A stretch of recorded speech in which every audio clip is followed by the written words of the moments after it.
Եղնի ապաչիկա։ Այլ դատական մասին, երբ կավարտվի այս շղթան ըստ ձեզ եւ արդյոք կավարտվի հաշվի առնելով Փաշինյանի վստահեցումները, որ իրենք ամուր են, տոկուն են եւ փոխել են ապագան արդեն այսօր է փաստորեն։ Եթե տոկուն են, ինչ են ամեն օր խոսում դրա տոկունության մասին, կամ եթե իրանք ունեն վստահության այն մակարդակը, բա ինչի է նրանց կազմակերպված միջոցառումները բացառապես հիմքում ունեն վարչական ռեսուրս, որը ոչ միայն մենք ենք ասում, այլ նաև արտահայտված է փողոցներով, լուսանկարներով, տարբեր այլ հիմնավորումներով, որոնք մեր քաղաքացիների համար դառել են արդեն իսկ սովորական, սրանց բերելով, քշելով, տարբեր միջոցառումների մասնակից դարձնելով եւ այլն։ Երկրորդը ձեր հարցը ունի շատ կարճ պատասխանային տեսանկյունից, որ այս ամեն ինչը կապված է բնականաբար քաղաքական դերակատարից, այդ դերակատարը Փաշինյանն է եւ բնականաբար սա շղթան կարող է ավարտել այն ժամանակ, երբ որ Փաշինյանի գլխավորած կառավարությունը այլևս չի լինի եւ նրա բերած բարքերը, որը շատ բնորոշ է ավտորիտարիզմին, իրենց էլեմենտներով պարզապես կհեռացվեն։ Այս ամեն ինչը, որը նաև այս տարվա ընթացքում է ուղեկցում, սկսած սրբազան պայքարի ներկայացների, ազատագրմամբ վաղը տատական պրոցեսներով Նարեկ Սամսոնյանը, Վազգեն Սաղաթելյանին երկուշաբթի օրը արդեն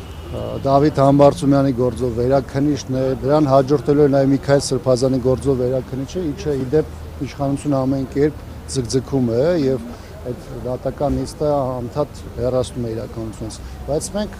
կրկնում եմ, անդադ գտնվելու ենք այս շղթայի մեջ այնքան ժամանակ, քանի կա Փաշինյանը,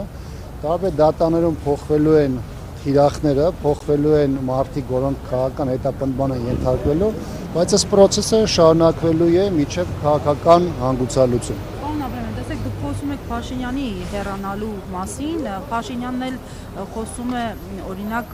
Կտրիչ Ներսիսյանի, այսպես ասած, Գարեգին երկրորդի վեհապար հայրապետի իր բնորոշմամբ անուն-ազգանով է, Ավազանի անով է դիմում, իբրև թե ուզում է անհարգալից լինել վեհապարի հանդեպ, ամեն դեպքում նրա հեռացման մասին է խոսում եւ նշում է իր ուզելով չի, Սերժն էլ չէր ուզում, հա այդպես ասեց երրորդ նախագահի նկատի ունենալով, կհաջողի այս անգամ։ Գիտեք, նախ ես կարծում եմ, որ դրանց պետք է աշխատել չցիտել, ամեն դեպս այն ձևակերպումներով, որոնք ներկայացում են, այն ինչ որ իրանք ասում են եւ փորձում են կամ մտածում են, որ դա վարկաբեկիչ է, դա վարկաբեկիչ չի, եթե մարդիկ մինչեւ այդ հոգեվոր կյանք ունեցել են անուններ, այդ մարդիկ այնպես չէ, որ այդ անունը մոռացան են տալիս, բայց խնդիրը այն է, որ կա հոգեվոր դաշտում կարգավիճակ, այդ կարգավիճակից բխող նաեւ անվանումներ եւ յուրաքանչյուրը պետք է հասկանա, որ այդպես նրանց չանվանելով ոչ թե իրեն է բարձրացնում կամ վարկաբեկում է դիմացին, այլ հաստատության հասարակության առաջ ցույց է տալիս իր իրական դեմքը։ Դա վերաբերում է ոչ միայն կաթողիկոսին, դա վերաբերում է նաև տարբեր հոգեորականներին եւ այդ հոգեորականների դիմելաձևերին։ Դե գիտեք, այս տեսանկյունից հանրությունը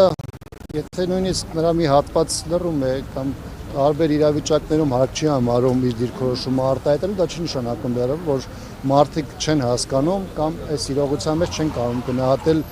իրական իրադրությունը, ու մի կարևոր հանգամանք էլ տեսեք, այդ իրադավ հոգեորականների հետ կապված հիմա երբ որ սրանք խոսում էին արժեքային համակարգի մասին, խոսում էին բարոյական նկարագրի մասին,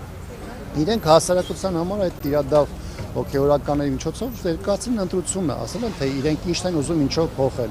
Եվ հանրությունը ստեղծված իրավիճակում իր դիրքորոշումը արտահայտում է հայ առաքելական եկեղեցու միջոցառումների իրենց ներկայացում, մասնակցությամբ, որոնք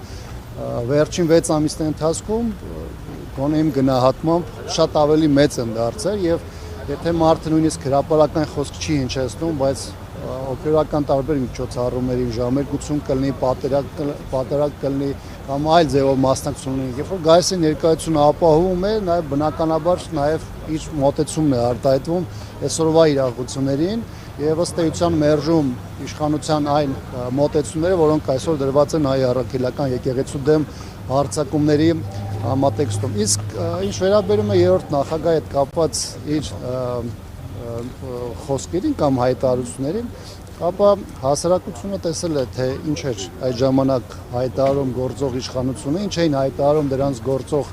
դեմքերը, ինչ էին խոս տալիս հասարակությանը եւ ի վերջո որ կետին բերեցին եւ հասվեցին եւ այսօրվա օրով իրենց մերժված օրակարգը, որը հասարակության կողմից չունի ընդունելություն եւ չունի աջակցություն, դա այն գնահատականն է, որը 2018-ին իրենք ունեցել են, փորձելով խաբել, զրպարտել,